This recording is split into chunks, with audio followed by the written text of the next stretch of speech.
സഹജീവി സ്നേഹത്തിന്റെ ഉദാത്ത മാതൃക കാട്ടിത്തരികയാണ് Kottarakkara railway station സ്റ്റാൻഡിലെ autorickshaw തൊഴിലാളികൾ. ഇതേ സ്റ്റാൻഡിലെ ഓട്ടോറിക്ഷ ഡ്രൈവറായിരുന്ന ഉദയകുമാറിന്റെ ചികിത്സയ്ക്കായി 10 ലക്ഷം രൂപ ആവശ്യമാണ്. ഇത് സമാഹരിക്കാനായി തങ്ങളുടെ ഒരു ദിവസത്തെ വരുമാനം മുഴുവൻ നൽകുകയാണ് ഈ സ്റ്റാൻഡിലെ 20 ഓട്ടോ ഡ്രൈവർമാർ. നമ്മൾ ഉദ്ദേശിക്കുന്നത് വെച്ച് കഴിഞ്ഞാൽ നമ്മളെ കൂടെ സഹകരിച്ചുകൊണ്ടിരുന്ന ഒരു നിർധനായ യുവാവ് അതിന് നമ്മളെ കൊണ്ട് കഴിയുന്നത് സഹായിക്കുക എന്നുള്ള ഒരു ഉദ്ദേശത്തോടുകൂടിയാണ് ഇങ്ങനെ ഒരു തീരുമാനം വന്നത്. അത് ഏകദേശം 10 ലക്ഷം രൂപയോളം ചിലവുണ്ടെന്നാണ് പറയുന്നത്. പല ഭാഗത്തു നിന്നും ഇതേപോലുള്ള കളക്ഷനുകൾ നടന്നുകൊണ്ടിരിക്കുകയാണ്. സവാരി കഴിഞ്ഞ് യാത്രക്കാരനോട് യാത്രാക്കൂലി നേരിട്ട് വാങ്ങാതെ പ്രത്യേകം തയ്യാറാക്കിയ കുപ്പിയിൽ നിക്ഷേപിക്കാനാണ് ഇവർ ആവശ്യപ്പെടുന്നത്. കാരണം അന്വേഷിക്കുന്നവരോട് ഉദയകുമാറിന്റെ അവസ്ഥയും തങ്ങൾ ഇത്തരത്തിൽ ഒരു ഉദ്യമം ഏറ്റെടുക്കാനിടയായ സാഹചര്യവും ഇവർ പറയും.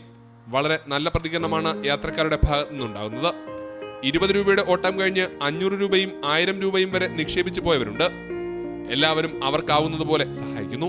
ഇന്നത്തെ ചെയ്യുന്ന എല്ലാ യാത്രക്കാരുടെയും മൊത്തം ഈ വിശദമായ വിവരം അറിയിച്ചുകൊണ്ട് നമ്മളാൽ കഴിയുന്ന സഹായം ഇന്ന് ഉദയന് വേണ്ടി ചെയ്യും. ഇതാണ് ഇതിൻ്റെ സാരമായ കാര്യം.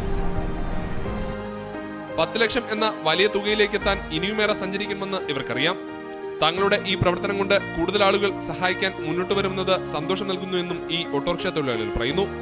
ഉദയകുമാറിന് ജീവിതത്തിൽ നേരിട്ട പ്രതിസന്ധികളെ മറികടക്കാനാകുമെന്ന് ഇവർ ഉറച്ചു വിശ്വസിക്കുന്നു. മാതൃഭൂമി ന്യൂസ്, കൊട്ടാരക്കര.